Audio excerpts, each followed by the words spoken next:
ကြာရင်ရင်းငွေသွားရင်ဒါကြီးရဆိုင်တော့ဟုတ်ပြီဒါကြီးရဆိုင်တော့ဒါကိုဘာရဆိုင်လုံးဝမခံ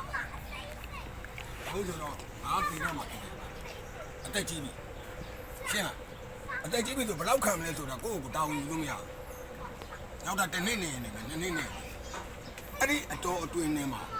ဘာမှလှုပ်ရှားကြတယ်ဒီနေ့လှုပ်သွားတယ်အချိန်မျိုးတောင်းအချိန်မျိုးဘာပတ်စံရ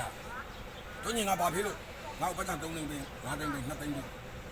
မပေးဘူးဆိုတာတခါမရှိဒါပေမဲ့အခုဘာကိုအလုံးနဲ့ကိုရှာစားတယ်ဘာပါဘူးအဲ့တော့ဒီအလုပ်ရှိနေတဲ့အတွက်ဘာဟုတ်လားတပတ်မှ2ရက်မယ်တော့ဘာပတ်စံဝင်နေမယ်သူ့လည်းဒုက္ခပေးတယ်မလို့လုံအားနဲ့လည်းခြေထုဆက်ပြီးသားရောက်တယ်ပညာလည်းပေးပြီးသားရောက်တယ်ဘာအဲ့ဒီစကိန်းနဲ့သွားတယ်ဟုတ်ပြီလားဘာပြောနေတာအဲ့ဒါပဲ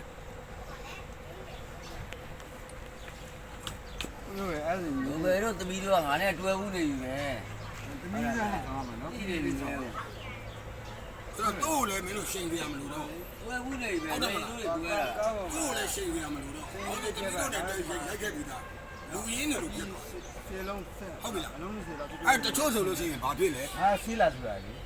ကင်မရာမင်းကိုလက်ကြောက်ရအပြည့်20လောက်နော်အပြည့်23ကင်မရာမင်းဆိုတဲ့လူမပြောနဲ့နောက်ကနေမှန်ထိုးတဲ့လူတော်မှ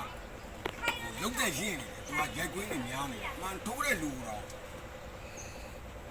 ကြောက်ရတယ်ဘာကြောက်ရတယ်သိလားကိုအသုံးမကြရင်ဒါရိုက်တာလည်းမပြောဘူးကင်မရာမင်းကလည်းမပြောတာတော့အဲ့မှန်ထိုးတဲ့ကောင်က